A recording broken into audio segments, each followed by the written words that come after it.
So guys, kakain na tayo. Yung ginadaan na ginawa ko, nasabaw naman na siya. So let's eat guys. Hindi ko nga. So ito yung aking labay.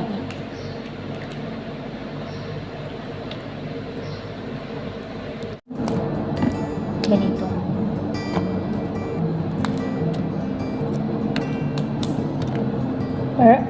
Parang sitaw lang siya. Let's see, string beans.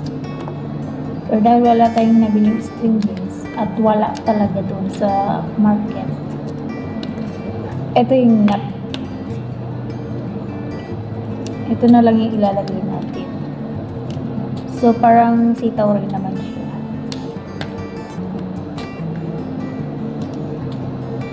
So nabili ko to guys is magkano ba yung 3 dirham. Tapos ito naman 4 dirham. Meron kasi silang benta na ganito pero malalaki.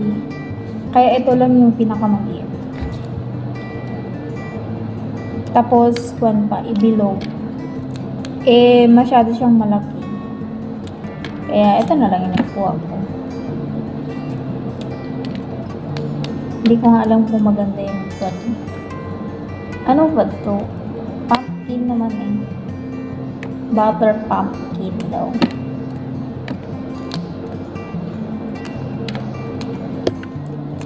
Butter. So alam niyo ba guys? Kwento ko lang. Charis. Isa ako sa naapektuhan sa pagkawala ng aking mga dollar sign. Na-demo ako guys. Kaya para bumalik ulit, igawa ulit tayo ng content. Pagluluto naman ang alam ko. So sana matulungan niyo ako guys. Manood kayo sa aking mga video. Cheers! At salamat sa suporta niyo guys.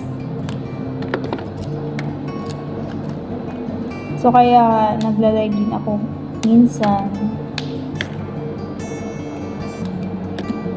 para maka-earn ulit tayo.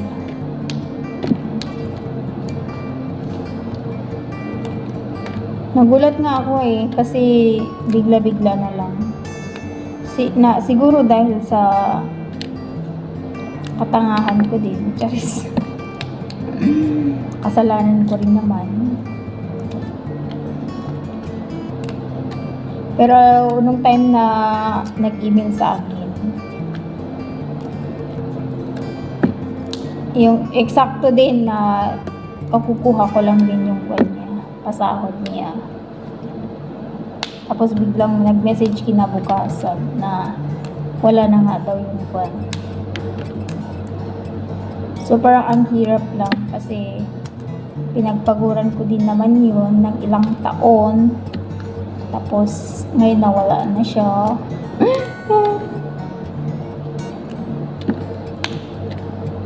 Pero carry lang yan. Lalaban tayo at huwag susuko.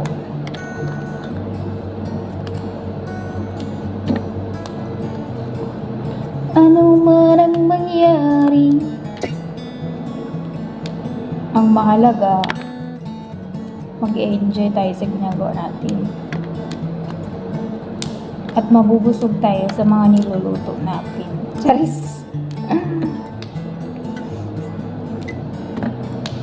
Yung naglilis ako ng food ngayon, hindi ako kumakain ng food, pero yung utak ko ba, parang ang hirap pigilan. Sabing ganun, magluto ka. So ayan. At ngayon tignan natin yung pan natin. Karabasa. Hindi ko alam kung karabasa ba ito or ano. Oh. Ganito ba ang karabasa? Wala namang buto.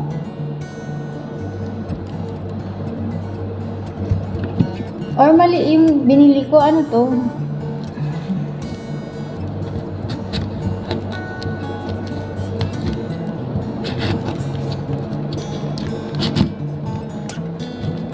Agoy. So guys, wala naman siyang buto. Parang hindi naman to kalabasa. Pero sabi naman niya, butter pumpkin. Ano ba yun? Hindi ko alam. Wala siyang buto. Tapos parang lasang papaya naman. Kinain ko nga eh. Yellow naman. Okay na rin siguro.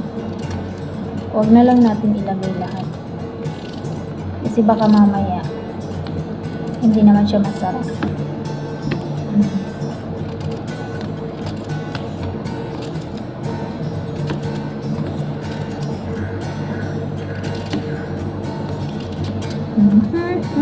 Yeah, madami na to.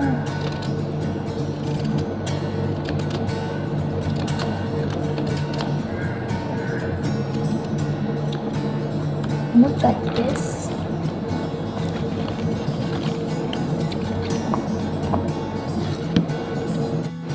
Iluto na natin yung ating gulay, guys. Lagyan natin ng mantika. At ibubos ang ating sibuyas, bawang, luya.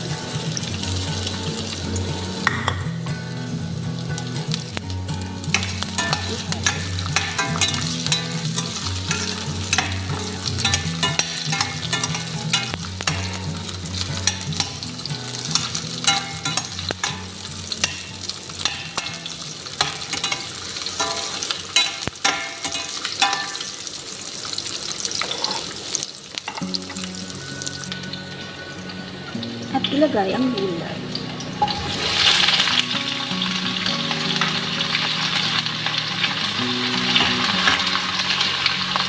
Nakita ko na guys yung buto nito. Nasa ilalim pala niya. O diba? Amoy pa lang. Masarap na.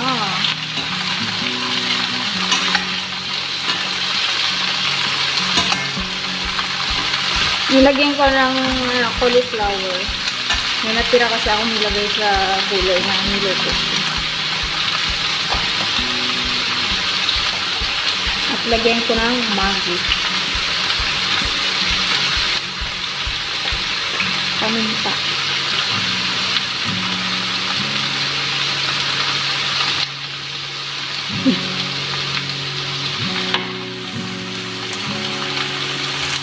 At ihalo.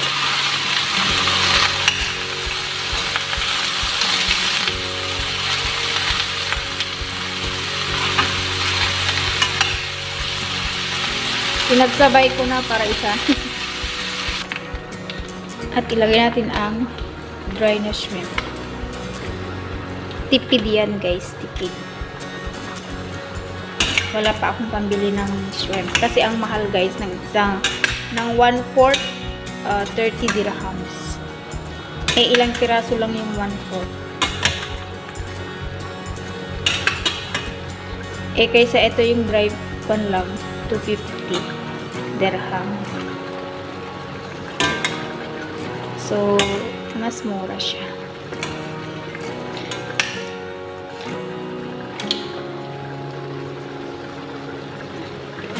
At nilagyan ko pala siya ng chili flakes guys para may konting anghang. At ngayon tatakpan ko na. At ngayon guys, ito yung gata na binili ko. Powder lang siya. So ito, haluin natin. Lagyan ko siya ng tubig. So first time ko lang gagamit ng ganitong powder guys. Ibig sabihin lang nun, nagtitipid ako. Wala kasi yung gusto kong coconut na pangalan. Charis! Ang mahal kasi yung iba.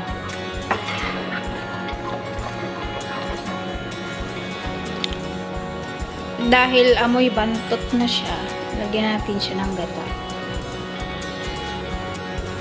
Kalahati lang yung nilagay ko. Tignan natin kung maglalasa siyang gata. Nangangamoy na siya, guys. Nangangamoy yung kusina. Ay, ang sarap na. Kulay pa lang. Ang sarap na.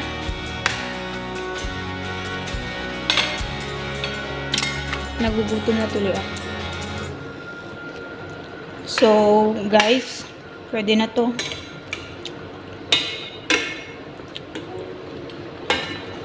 Mako na yung gata niya. Naglasa na siya. So, thank you guys for watching. Don't forget to like and subscribe my channel.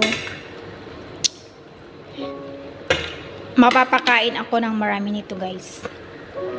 Kasi nga, ang sarap. Ito yung cravings ko ngayon, guys. Mahilig ako sa pagkain na gata talaga. Pero Ilocana ako. Charis. So, yun lang.